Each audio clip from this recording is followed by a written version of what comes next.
Assalamu alaikum warahmatullahi wabarakatuh. Mtazamaji ambaye hivi sasa watufuatilia kupitia wanahabari ambao hakika wapo hapa kwa ajili ya kuhakikisha mambo yanakwenda vizuri. Mbele yangu hapa nina jukwaa la mashehe vijana, na walillahi alhamdu kwa kuwa tunaye Othman Zuberi ambaye ndio katibu wa jukwaa hili, naamini kuna mengi ambayo anaweza kuanza nayo ili tuanze kwenda katika lile ambalo limetukusudia kuzungumza nanyi wanahabari, lakini wakati huo tutahakikisha umma unapata kupata elimu mbalimbali kupitia jukwaa hili la mashehe vijana. Sheikh Othman Zuberi, karibu sana katika siku hii leo na kipindi hiki maalum kwa ajili ya kufahamisha umma. Assalamu alaikum wa rahmatullahi wa barakatuh. أعوذ بالله السميع العليم من الشيطان اللعين الرجيم. بسم الله الرحمن الرحيم.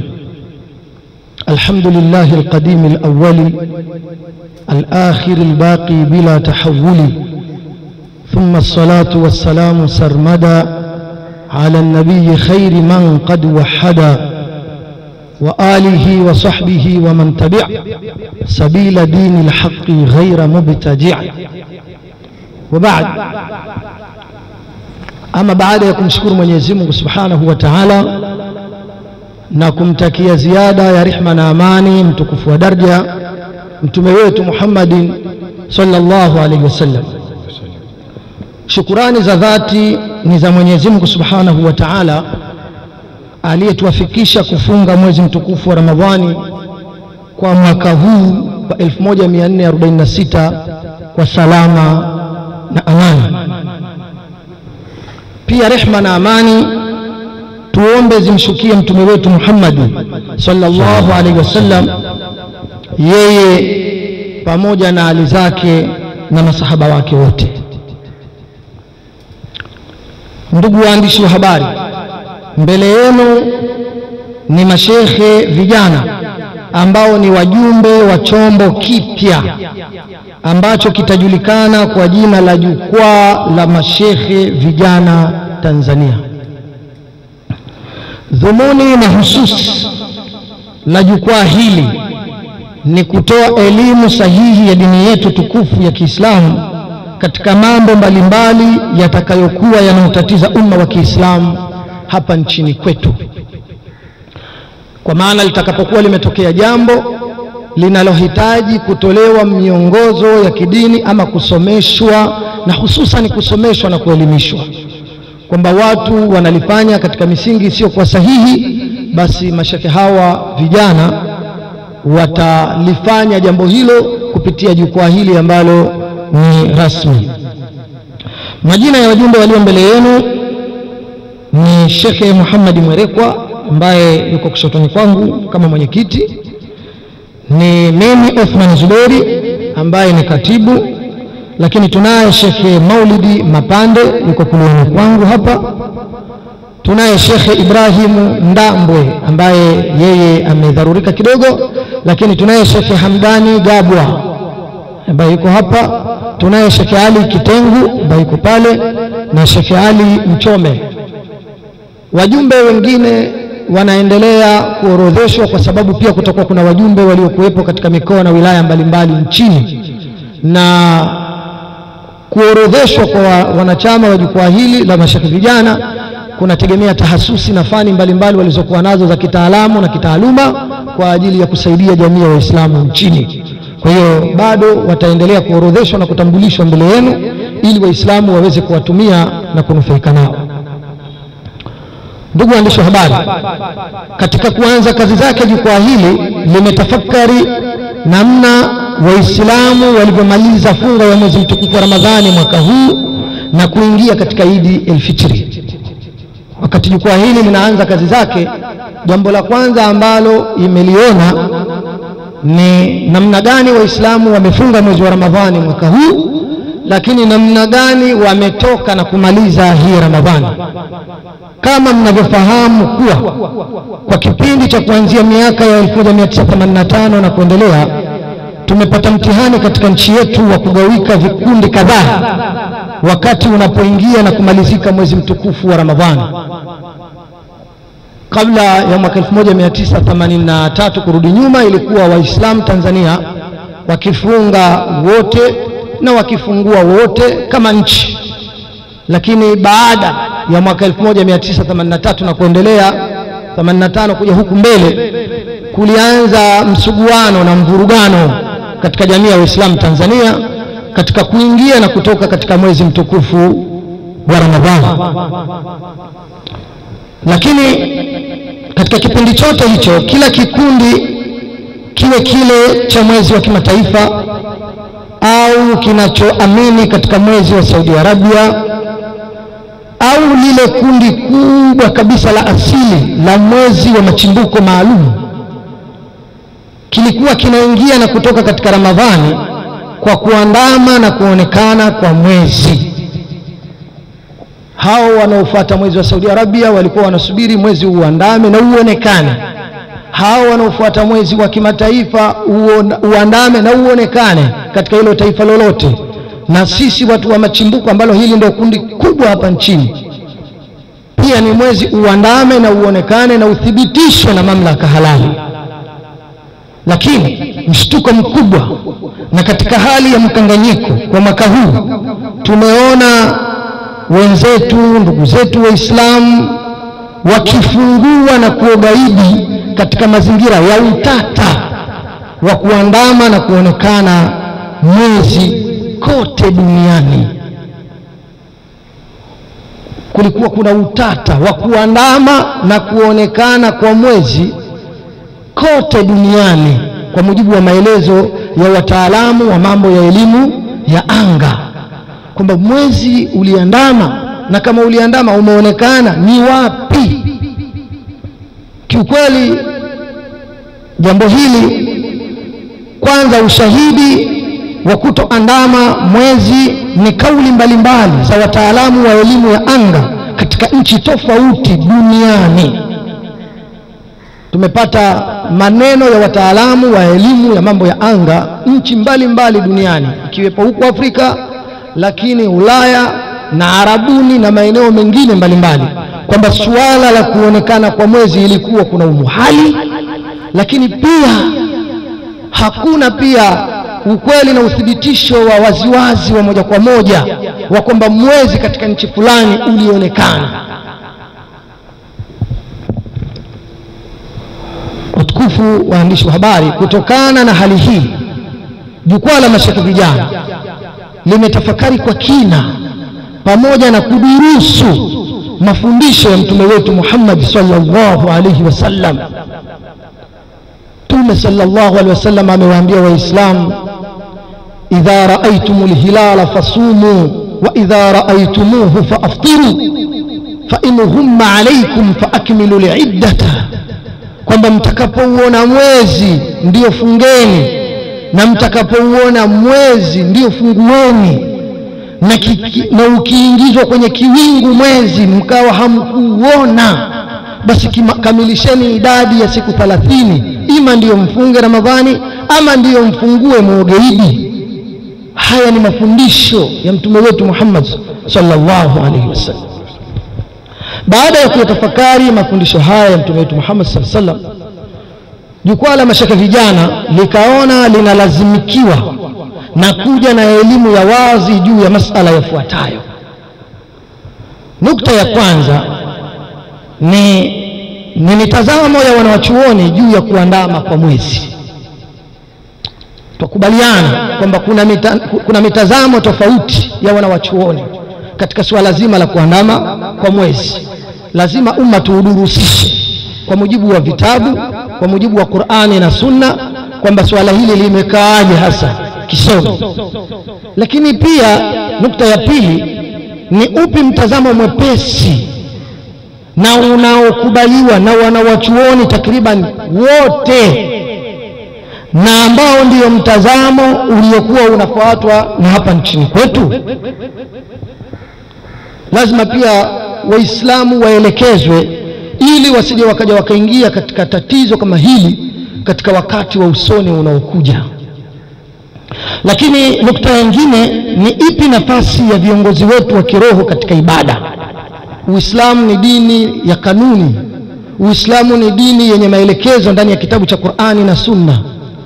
Kila jambo lina uongozi. Tukiingia misikitini kuswali kuna imamu, lakini tunataka tutoe zaka, kuna muhesabuji zaka, kuna al-amil anayekwenda kufuata zaka, na kuna anayestahiki kupewa ile zaka.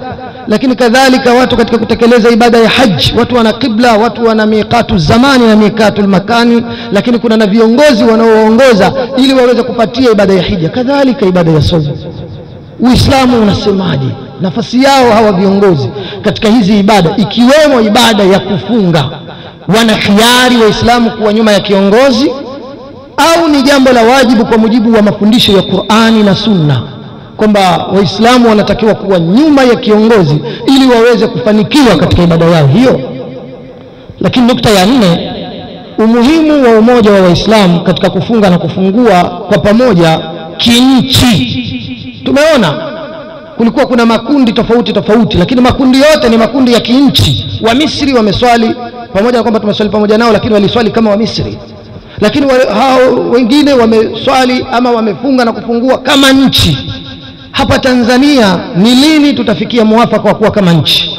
Lakini kuwa kama nchi ni jambo la khiari, ni jambo mtu anaweza akaamua, au kuna miongozo ya kisharia yamlazimisha Muislamu lazima atulie na nchi yake?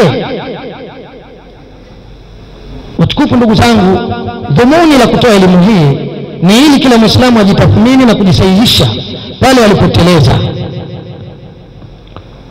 Mtume sallallahu alaihi wasallam ametueleza kwamba ad-dinu nasiha, dini ya Kiislamu si dini ya kuzogomana, kutukanana na kuchekana, bali hii ni dini ya kunasihiana, na katika jumla ya nasaha ni kupeana elimu.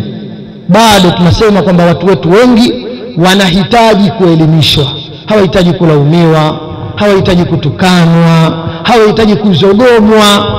Ni watu wakae, ziwekwe darsa, watafutwe watu wenye uwezo wa kulizungumza hili jambo, walizungumze, watu wasikie. Na Watanzania Mwenyezi Mungu amewajalia ni watu wasikivu. Waislamu wa Tanzania ni watu waelewa, wakishibishwa hoja, wakaeleweshwa, wakaelimika, na wakaambiwa kwamba anayesema hivyo ni Mwenyezi Mungu na mtume wao, wanakuwa mara nyingi ni sami'na wa ata'na, wanasikia na wanatii. Dhumuni jingine ni kuwataka Waislamu wa Tanzania wawe pamoja katika kufunga na kufungua kwa kufuata muandamo wa machimbuko yao kama walivyo Waislamu wa nchi nyingine, ili kuepukana na mkanganyiko na vurumai zinazotokea katika miandamo ya mwezi, kwani kufanya hivyo kutawaondolea mashaka zaidi katika utekelezaji wa ibada ya kufunga na kufungua. Pia watapata wepesi katika mambo ambayo sheria imeambatanisha na kuandama kwa mwezi. Watukufu wa Waislamu pamoja na wanahabari mliokuwepo hapa, masala ya mwezi muandamo sio mwezi kwa ajili ya kufunga tu na kufungua. Mwezi huu pia kuandama kwake kuna wawezesha wanawake wanaokaa eda, ima za kuachwa ama za kufiwa, waelewe watamaliza lini eda zao, kwa sababu mwanamke aliyefiwa na mumewe anatakiwa kwa mujibu wa sheria akaeda miezi 4 na siku 10. Miezi 4 na siku 10 hii sio kwa kalenda ya kizungu, bali anatakiwa apate taarifa mwezi umeandama, aelewe kwamba kutoka nilipoanza mpaka hapa nimemaliza mwezi, au hapa ndio naanzia, au hapa ndio namalizikia. Qala Allah Ta'ala, wa yasalunaka 'anil ahilla qul hiya mawaqitu lin-nas wal hajj. Mwenyezi Mungu anasema ndani ya Qur'an tukufu kwamba watakuuliza kuhusiana na miezi miandamo. Wajibu kwamba miezi miandamo hii Mwenyezi Mungu ameiweka, yani mwezi uandame na kupotea, kwa ajili ya kuwafahamishia watu nyakati za ibada na mambo yao mengine ya kibiashara na kiuchumi. Tuna biashara pia, tunakopeshana, mtu anaapa kwamba mke wake hata muingilia. Kuna muda utakapokuwa umefika huo miezi 4, hapo kuna hukumu zake za kisheria. Sasa hiyo miezi 4 ni kwa mwezi muandamo. Kwa hiyo mwezi huu tusiufanye ni wa Ramadhani au Naidi au ni wa Arafa tu peke yake, bali mwezi huu ni kwa ajili ya ibada mbalimbali na mambo mbalimbali ya kimuamalat. Kwa hiyo ni lazima hapa watu watafutiwe namna rahisi ya kuweza kuutumia mwezi ili waweze kuyafanya mambo hayo kwa usahihi kama sheria ya dini ilivyoelekeza. Lakini dhumuni jingine la jukwaa letu na elimu tunayoitoa ni ili tukubali kuwa chini ya uongozi wa kiongozi mmoja ambaye tutawajibika chini yake na kumtii na kumsikiliza. Qala Rasulullah sallallahu alaihi wasallam, Mtume sallallahu alaihi wasallam anasema kwamba man ataa al-amira faqad ataani wa man ataani faqad ataa Allah wa man asa al-amira faqad asani wa man asani faqad asa Allah. Kwamba swala la kutii viongozi sio swala la khiari. Allah mwenyewe kashazungumza ndani ya Qur'ani kwamba wa atii'u Allah wa atii'u ar-rasula wa ulil amri minkum, tiini Mwenyezi Mungu, mtiini mtume na watiini wenye mamlaka miongoni mwenu. Lakini Mtume sallallahu alaihi wasallam anasema mtu yeyote atakayemtii kiongozi wake wa kiroho katika eneo lile alilokuwepo, huyo ndo amenitii mimi Mtume Muhammad, na mwenye kunitii mimi ndo kamtii Allah subhanahu wa ta'ala. Lakini yeyote atakayemkacha na kumuasi kiongozi wa eneo lake, huyo ameniasi mimi, na mwenye kuniasi mimi huyo amemuasi Allah subhanahu wa ta'ala. Watukufu ndugu zanguni, huu ni utangulizi katika maudhui iliyotukusanya hapa, na moja kwa moja sasa nikirudisha kipaza sauti kwa kiongozi wetu, mwanahabari wetu bwana Al-Ustadh Said Mpeta, kwa ajili sasa awape fursa baadhi ya wanajukwaa ama wanajukwaa hapa kwa mujibu wa muda, ili waweze kutoa elimu. Wassalamu alaikum wa rahmatullahi wa barakatuh. Wa alaikum salam wa rahmatullahi wa barakatuh. Ili tuende na muda,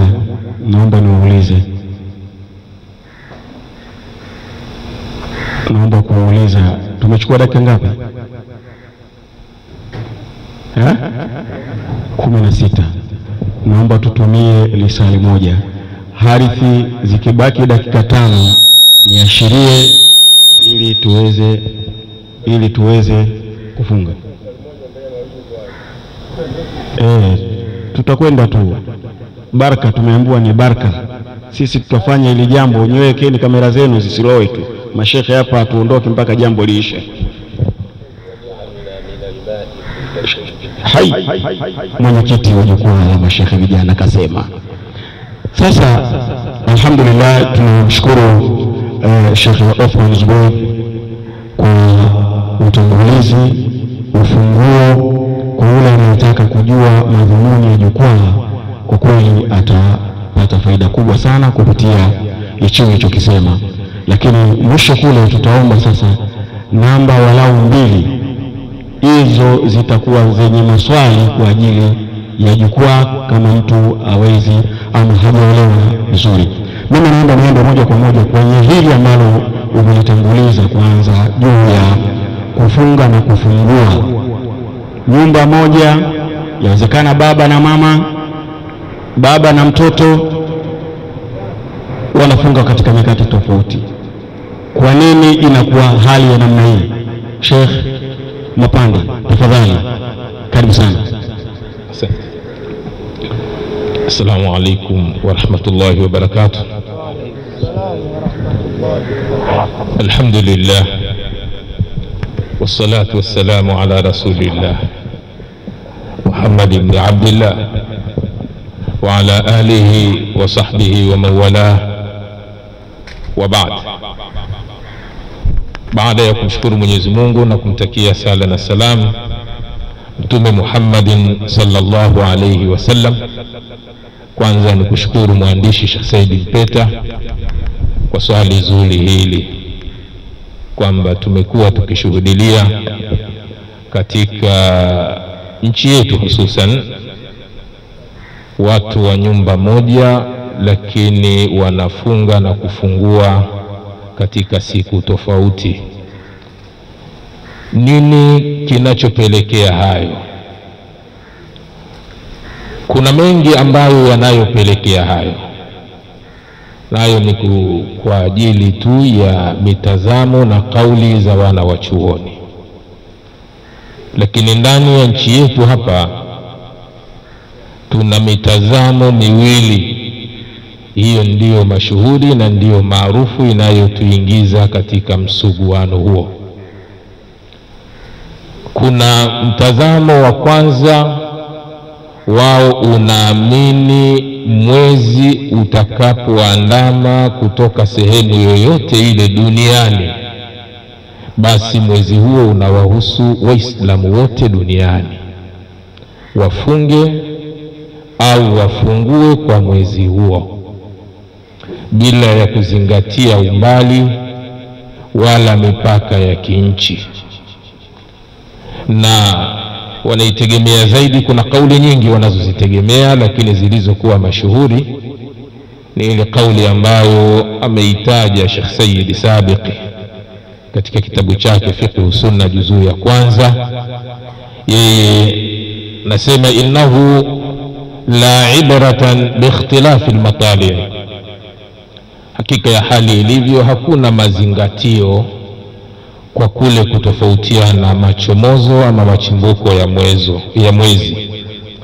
Famata ra'a al-hilala ahlu baladin wajaba sawmu ala jami'i al-biladi, wakati wowote watakapoona mwezi watu wa mji fulani, basi itakuwa imeshalazimika funga katika miji mingine iliyobaki, liqauli rasulillah sallallahu alayhi wasallam sumu liru'yatihi wa aftiru liru'yatihi, fungeni kwa kuonwa mwezi na fungueni kwa kuonwa mwezi, na fasili kama vile ambavyo wanavyofasili wenye msimamo huo. Sheikh Sayyid Sabiqi akaendelea kusema, wa huwa khitabun amun li jami'il umma, khitabu hii inaujumuisha umma wote. Ile khitabu ya mtume kwamba fungeni kwa kuonwa mwezi na fungueni kwa kuonwa mwezi, khitabu ile inakusanya umma wote. Faman ra'ahu minhum fi ayi makani kana dhalika ru'yatan lahum jami'a, yeyote atakayeuona mwezi mahala popote duniani, basi uoni huo wa mtu mmoja ndio uoni wa watu wote duniani. Hii ni moja ya dalili wanazozitumia, japo kama zipo nyingi, kulingana na muda hatutaweza kuzisema zote, lakini zote zinarudi hapa. Hili ndio shina. Lakini ama dalili za kiakili, wanasema dunia hii ni moja na hakuna haja ya watu kupishana kufunga katika siku tofauti, kwa sababu duniani hakuna maeneo yanayotofautiana siku nzima kwa maana ya saa 24. Hii nayo ni sehemu ya hoja. Na hata wanapopokea maelezo kwamba hilo mnalo lilingania haliwezekani na halitekelezeki, basi usema kwa nini Mei Mosi iweze kutekelezeka, kwamba duniani kote Mei Mosi alafu ishindikane duniani kote kuwa mwezi mosi. Kwa hiyo hoja zipo hizi na nyingine ambazo zinazofanana na hizi. Kwa hiyo huu ni msimamo wa kwanza. Kwa hiyo wale wanaotangulia wao wanaamini kwamba mwezi ukichomoza mahala popote duniani, mwezi huu unawahusu watu wote, watafunga au watafungua. Lakini ama wale wanaochelewa, mtazamo wa pili ni ule unaosema kwamba innahu yu'tabaru likulli ahli baladi ru'yatuhum, linalozingatiwa kwamba wana kila watu wa miji kuona kwao, wala yalzamuhum ru'yatu ghairihim, na wala hauwalazimu wao ule uonaji wa watu wengine. Nao wakaitumia hadithi ile iliyotumiwa na watu wa kwanza, ile sumu liru'yatihi wa aftiru liru'yatihi, lakini hadithi ile haishi pale, inaendelea kwamba fa inhumma alaykum fa akmilu al-idda, kama ni Shaabana 30 yauma, wa fi riwayatin fasumu 30 yauma, kwamba ile kauli kama ambavyo ilivyonukuliwa na Sheikh Abdullah ibn Abdurrahman al-Basami katika kile kitabu chake Tawdih al-Ahkami, akinukuu kauli ya Imam Shafi'i wa jama'atun min as-salafi, wao wanasema innal amra bisawmi wal fitri muwajjahun ila man wujida indahumul hilal, amma man lam yujadu indahumul hilal fa innal khitaba la yatanawaluhum illa hina yujadu indahum. Ile amri ya fungeni kwa kuona mwezi na fungueni kwa kuona mwezi, amri ile imeelekezwa kwa wale ambao kwao utapatikana huo mwezi, kwa maana watauona huo mwezi katika maeneo yao. Ama wale ambao mwezi kwao haujaonwa, ile khitabu ya sumu li ru'yatihi wa aftiru li ru'yatihi, ay wakusanyi wao, illa hina yujadu indahum, isipokuwa mpaka pale ambapo nao kwao mwezi utapatikana. Kwa hiyo wao wameifasiri hivi ile hadithi. Je, kwao haukupatikana? Je, hadithi inaendelea inasema fa in hum alaykum fa akmilu al-idda, na mafuhumu haya ndiyo yanafahamika pia katika ile hadithi ya Sayyidina Ibn Abbas radhiyallahu anhu juu ya kisa mashuhuri kile alichokihadithia Quraib, kwamba yeye alitumwa na Ummul Fadl kwenda Sham kule katika baadhi ya mambo, lakini aliporudi pale Madina akapashwa habari na Ibn Abbasi. Baada ya kuulizana habari, kisha akamuuliza matara aitumul hilala, uliona mwezi lini huko? Fakultu, Quraib anasema, nikasema mimi raainahu lailatal jumaa, nimeuona mwezi usiku wa Ijumaa. Faqala Ibn Abbas, akasema anta raaitahu, wewe umeuona? Fakultu naam, ndio. Waraahu nasu wasama Muawiya. Basi baada ya kupewa majibu hayo Ibn Abbas, yeye akasema lakinna raainahu lailata sabti, lakini sisi hapa Madina tumeuona mwezi usiku wa Jumamosi. Lakini pamoja na hivyo, japo kama tumetanguliwa na watu wa Sham, sisi hatutafuata mwandamo ule, kwani fala nazalu nasumu hatta nukmila 30 au narahu, atuache kuendelea kufunga mpaka tukamilishe siku 30 au kinyume chake tuone mwezi. Ndipo Quraibu akamwambia na kumuuliza, wala taktafi bi ru'yati Muawiya wa siyamihi, hautosheki na yule uonaji wa Muawiya na kule kufunga kwake? Haya hayakutoshi mpaka na nyinyi mnataka mkamilishe hesabu zenu au muone mwezi wenu? Kwambia la, hakadha amarana Rasulullah sallallahu alayhi wasallam, ndio hatutosheki sisi na mwezi ule, kwani wao wana uoni wao na sisi tuna uoni wetu, na hivi ndivyo alivyotuamrisha Rasulullah sallallahu alayhi wasallam. Kuna dalili nyingi za kisheria, ukiachana na hizi kulingana na muda, leo nikomee hapo kwa upande wa dalili za kisheria. Lakini ama dalili za kiakili, tunaelezwa kwamba dunia haiwezekani kukusanywa na muandamo wa sehemu moja na wote wakaweza kufunga ndani ya siku moja, haiwezekani. Tena hilo linaweza likapelekea watu wafunge siku 28, na hali ya kuwa Mtume sallallahu alayhi wasallam anasema ashharu 29, mwezi una siku 29. Na ukija kuzitafuta hizi hesabu za siku 28, tusiende mbali, tuchukulie ule mwezi wa 29 pale Saudia na nchi ambazo zilizowafikiana na Saudia katika kutangaza mwezi kwamba wameuona.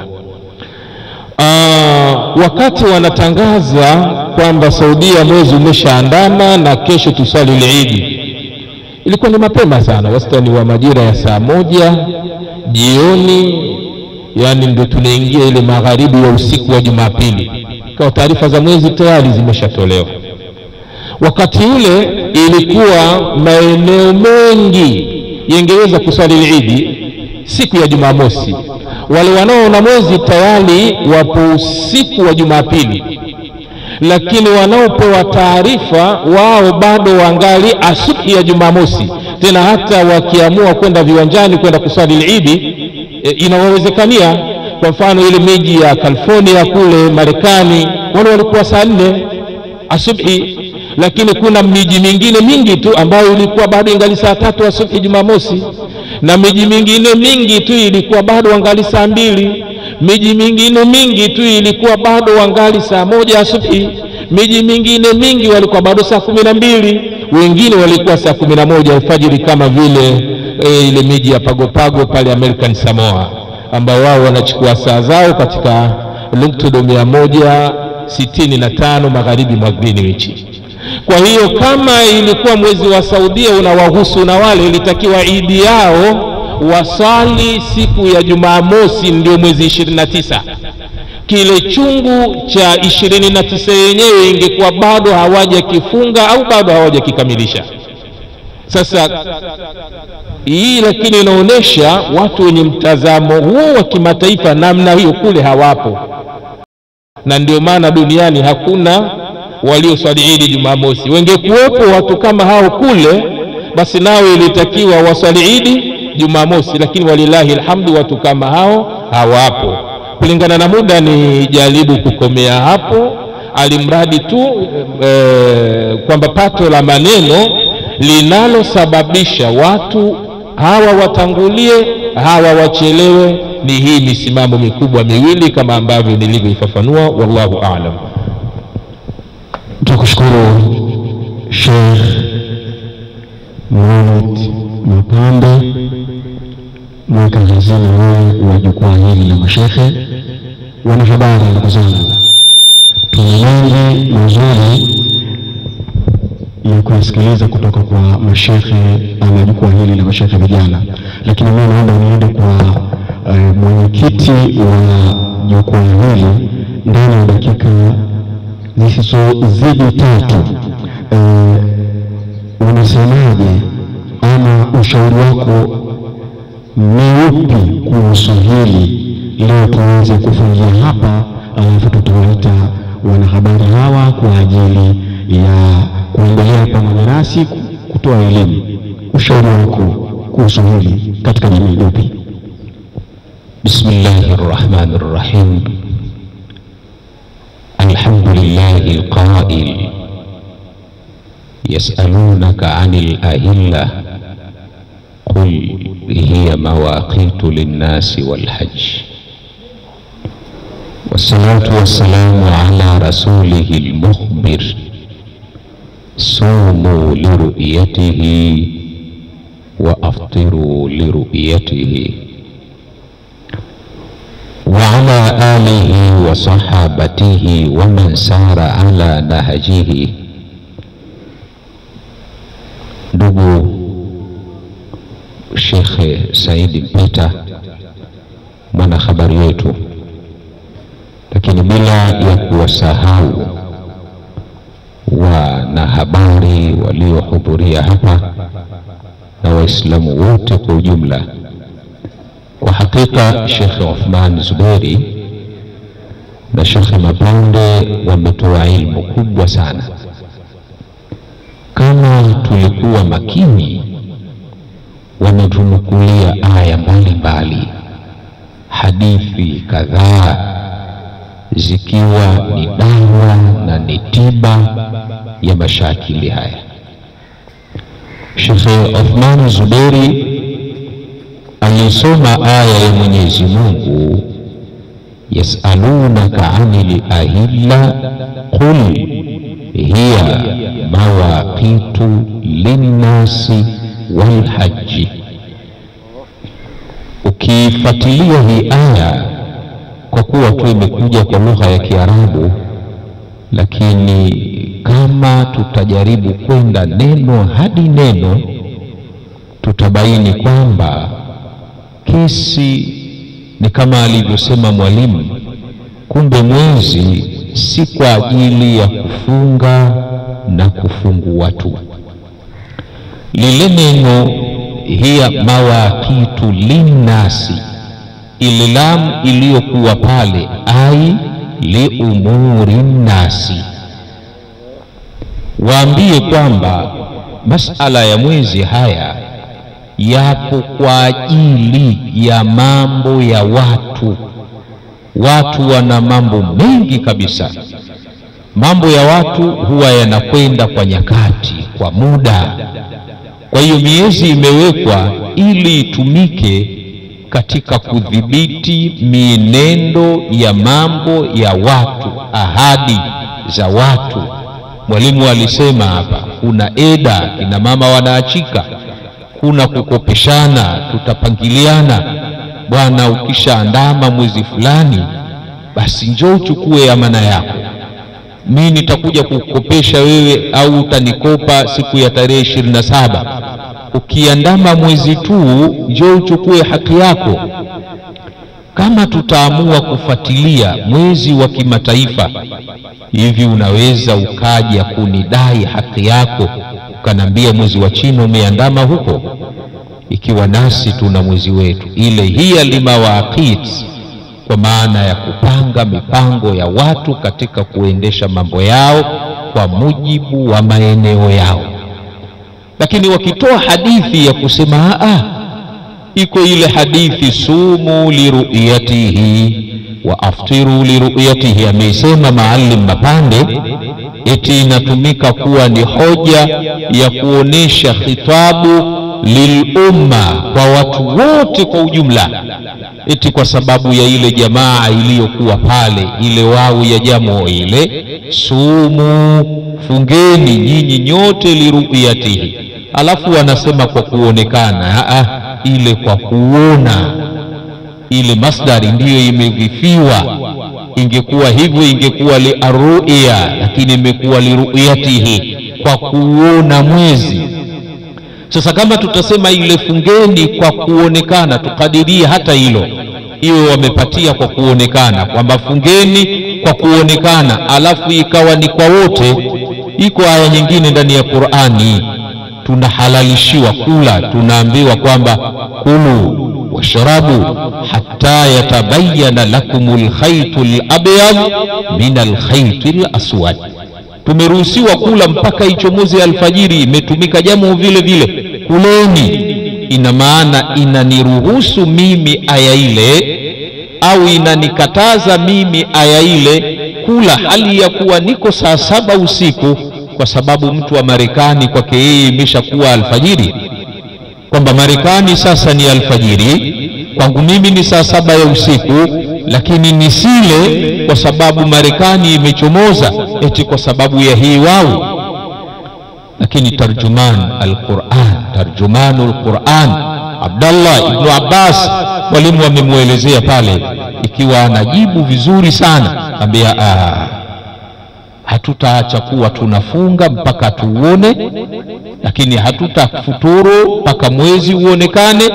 Alafu akasema hakadha amarana Rasulullah. Kwa hiyo tunasema kwamba kauli iliyokuwa sahihi ni watu kufunga kwa mujibu wa machomozo yao, kwa mujibu wa maelezo ya Mwenyezi Mungu na Mtume Muhammad sallallahu alayhi wasallam. Sheikh Mwerekwa, kuna ile hawa wanaofungua Jumapili, ushauri wako ni nini? Dakika sekunde chache sana. Ushauri wangu ni maneno ya Sayyidina Umar ibn al-Khattab radhiyallahu anhu. Siku moja alifuatwa Sayyidina Umar na kikundi cha watu, wakamwambia, ya amira al-mu'minin, inna nasun baina al-jibali la nuhillu al-hilala idha ahallahu an-nas fabima ta'muruna? Qal sumu min al-wadhi ila al-wadhi fa in khafiya alaykum fa atimmu al-iddata 30 yawma. Walimfuata Sayyidina Umar, watu wanaishi baina ya milima, yani mlima bondeni, wanakaa wao. Sasa mara nyingi kanuni za mwezi, aliyekuwa chini uchelewa kuuona kuliko aliyekuwa juu. Sasa walipomfuata akamwambia, ya amira almu'minin, sisi ni watu tunaoishi katikati ya milima, baina ya milima hii, tunachelewa kuona mwezi. Wenzetu wameuona, sisi tunauona siku nyingine huko, lakini tunapata taarifa kuwa wenzetu wameuona. Nini unatuamrisha? Sayyidina Umar anawaambia, sumu minal wadhi ila al-wadhi, endeleeni kufunga kwa kuanzia kuona na malizieni kufunga kwa kumalizia katika kuona. Kwa hiyo nami niwape elimu, niwakumbushe ndugu zangu katika imani, masala ya mwezi ni kuuona, na wale waliosali Idi siku ya Jumapili kwa kuwa waliswali kabla ya kuona watalazimika kuilipa ile siku moja. Wallahu wa rasuluhu a'lam bisawab. Asante Sheikh Uthmani, naomba tafadhali toa namba ambayo watu wanaweza kutaka kupata majibu sahihi kupitia jukwaa hili la mashehe vijana. Namba yangu kama katibu ni 0718 10 60 13, 0718 10 60 13, na namba ya mwenyekiti Sheikh Mwerekwa ni 0713 822 692, 0713 822 692. Assalamu alaikum wa rahmatullahi wa barakatuh. Mpaka kufikia hapo tumefikia mwisho wa kipindi chetu hiki maalum, ni hasa tukiwa na jukwaa la mashehe vijana. Kumbuka tu kwamba mimi niwaache kwa kuwa ile jambo ni endelevu, mimi naomba niwaache na swali lifuatalo. Ikiwa sasa hivi tupo katika ulimwengu wa utandawazi na tunaweza tukaambizana huku na ndani, mnasemaje katika hilo? Na mimi kipindi kijacho basi miongoni mwa maswali mengi tutakayokuwa nayo ni hilo litakuwepo. Ndugu zangu wanahabari, niwashukuru kwa kuja, lakini wewe mtazamaji, tafadhali lengo ni kuelimishana ili tuweze kufanya ibada kwa uzuri kabisa. Mpaka kufikia hapa hatuna la ziada. Naitwa Ustadhi Said Mpeta, wa billahi tawfiq.